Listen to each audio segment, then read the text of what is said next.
The film opens with a happily married couple, Linda and Mark, who are all dressed up and ready to go have their anniversary dinner. They leave their trusted neighbor/babysitter, Barbara, to look after Chloe, their young daughter, while Linda and Mark enjoy their time together at the restaurant. Later, their daughter Chloe asks Barbara to cook her mac and cheese. However, when Barbara is in the middle of boiling some water for the pasta, we can clearly see that Barbara seems a little off. She suddenly looks confused and begins to zone out. Meanwhile, the naive Chloe offers to help her out in the kitchen, with Barbara seemingly lost in her own head. Unfortunately, the young girl ends up getting her hand burnt by the boiling water. The medics are called to the scene, as well as Linda and Mark, who rush right inside once they get home to make sure their daughter is all right. Barbara apologizes profusely, and according to an EMT personnel, it appears that Barbara suffers from Alzheimer's, therefore she is no longer fit to babysit a young child. Later that night, Linda struggles to accept the idea of quitting her job to care for Chloe full-time. The couple discusses about getting a new nanny for Chloe, but neither are sure who would be a right fit.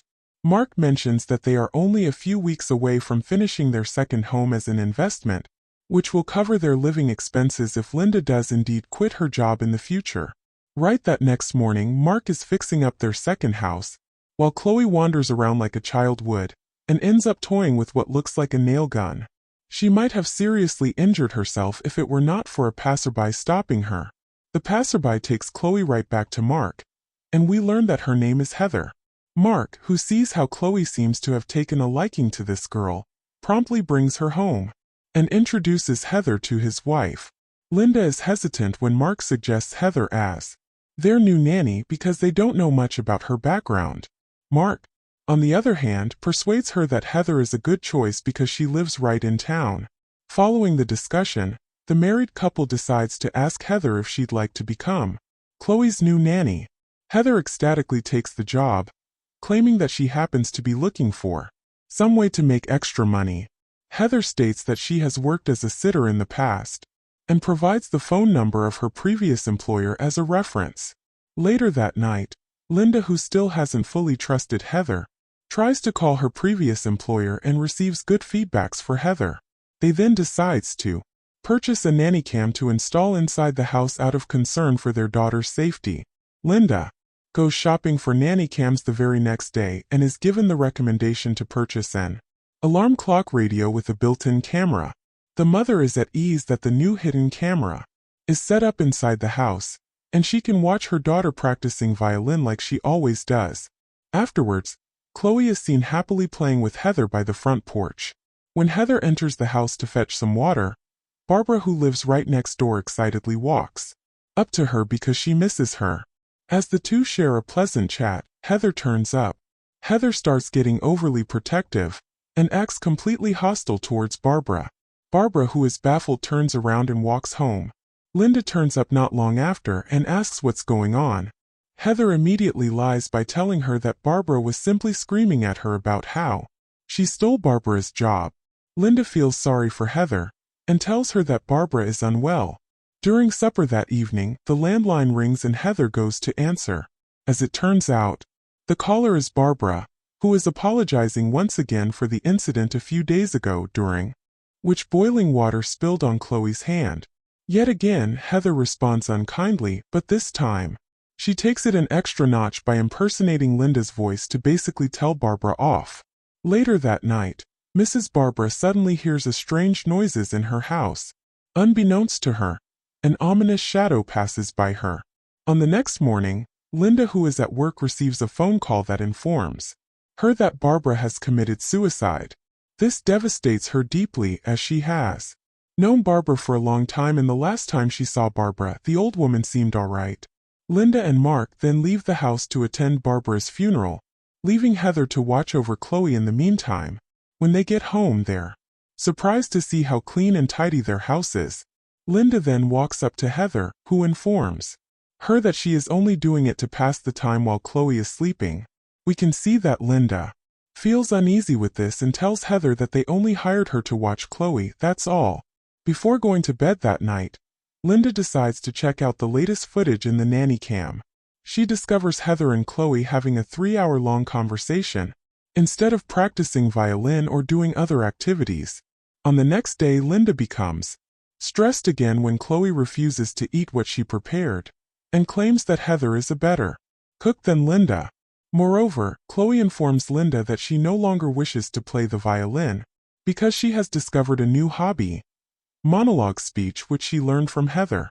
When Heather arrives for her routine, Linda decides to ask Heather about the long conversation they had before.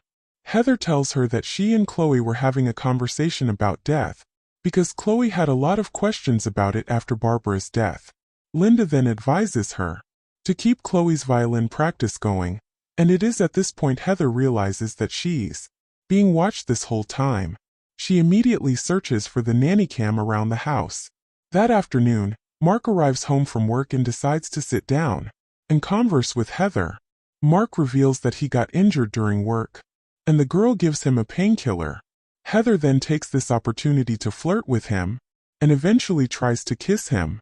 Mark, who feels uncomfortable, proceeds to tell Heather to go home. Heather then suggestively tells him to check out the nanny cam, and asks him if he ever watched her. Mark pays the question no attention, and continues on his way to the upstairs. Later on, Mark decides to check out the nanny cam footage and finds Heather deliberately taking her clothes off and making compromising poses in front of the camera. Creeped out but possibly a little inappropriately intrigued, Mark shuts his laptop. As this is going on right under Linda's nose, Linda begins to develop a strange hunch that something is amiss, so she decides to add more nanny cams around the house. On the next day, we learn that Linda is taking a half-day leave at work because she is going to watch Chloe's school recital. Though her boss initially objects, he finally lets her leave work early. On her way there, she suddenly gets pulled over by the cops. Upon exiting the vehicle, they inform her that they received a report claiming that she has kidnapped a child. Linda, who is confused, tries telling them that they are mistaken. The cops then take her in for questioning, and don't let her go until much later that night, which means that she missed her daughter's recital. Chloe throws a tantrum as she is understandably disappointed in her mom, and so is Mark. Linda tries explaining that she got pulled over by the cops, but Mark is unwilling to take her excuse. The mother has a hunch that this has something to do with Heather. Linda tries to call Heather's previous employer, which reveals that it is Heather's own phone number, which she promptly rejects. Unbeknownst to Linda, earlier that day, Heather was actually the one who called the police and told them to go after Linda's car under the guise of kidnapping. Linda tries to check all the recorded videos from the nanny cams later that night and discovers they have been deleted.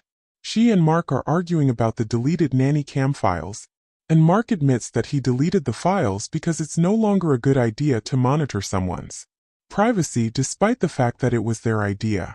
We also learn that Heather is watching them from a nanny cam that she secretly installed inside the house. Not only that, she is watching from where she secretly lives, which is Mark and Linda's second house that is still under renovation. On the next day, Linda begins her search for any information regarding Heather's identity. With the help of the cam seller, she calls her landline and leaves a message saying she'll be home late that day. While Linda is off doing her own search, Mark gets home and is greeted by Heather as per usual. The girl sits Mark down and drugs him with a drink until he gets drowsy, and proceeds to flirt with him again. While Mark is struggling to keep his mind coherent, Heather creepily starts rambling about a supposed relationship between her and Mark, and that she wants him to leave his wife for her. Meanwhile, Linda's search leads her to Heather's parents' house, and as they welcome her inside, they proceed to show her pictures of their daughter in skimpy outfits that should not have been appropriate for someone Heather's age.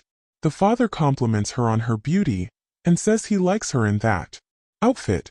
Linda then tells them that the girl in the picture isn't Heather she's looking for, and proceeds to go home, right when the mother tells her not to bring Heather back to her father. We do not know for sure what happens before, except that when Linda gets home later that night, she finds Mark already in bed. On the next morning, Linda proposes to Mark that they should fire Heather because she has a bad feeling about her and that ever since they hired her, strange things have been happening around them. Mark doesn't argue, so they let Heather go. Later that day, Linda is about to deliver a big presentation at work. But unexpectedly, the screen suddenly glitches and ends up playing a video of Heather having sex with her husband. Furious, Linda storms back home to confront Mark, and the two heatedly argue. Linda then runs up the stairs to fetch Chloe, but to her surprise, Chloe is nowhere to be found. They call up the police, who later sits them down to inform them that after some investigation, they discovered that Heather's parents that Linda visited the other day are not her biological parents, but are instead her foster ones. As it turns out, Heather was an orphan. Hearing this, things are beginning to click in Linda's mind. She then decides to check out the Nanny Cam she installed in Chloe's room, wherein she discovers Heather talking to the camera and asking Linda to go see her in Mark's construction site. Linda rushes to the house and finds her daughter Chloe with her other daughter Heather. Well, you heard that right. Heather finally reveals that she is Linda's daughter, who she put up for adoption a long time ago when she was younger. Heather, who felt betrayed for being left behind, decided to concoct an elaborate plan to ruin Linda's life. Linda then pulls out her necklace that she put on her daughter when her daughter was placed outside of a hospital long time ago. The mother explains that Heather is lying since her daughter has died in a car accident 8 years ago, when she started tracking her down and retrieving the necklace. The two end up scuffling, with Heather managing to knock Linda down. Mark arrives soon after and tries reasoning with her, but then this happens. While Mark bleeds out on the floor and little Chloe cries in fear, Linda rises up and once again scuffles with Heather. This time Linda manages to gain the upper hand. Heather falls down the window, and Linda is finally reunited her daughter. However, the next time the camera pans outside the window, Heather is no longer there. On the next scene, it appears that some time has passed and we see Linda, Mark, and Chloe spending time with each other and they look happy. The movie then takes us to a view of inside Greyhound bus where an old lady approaches a woman holding a baby. It turns out that she is none other than Heather. And this is where the film ends. Related.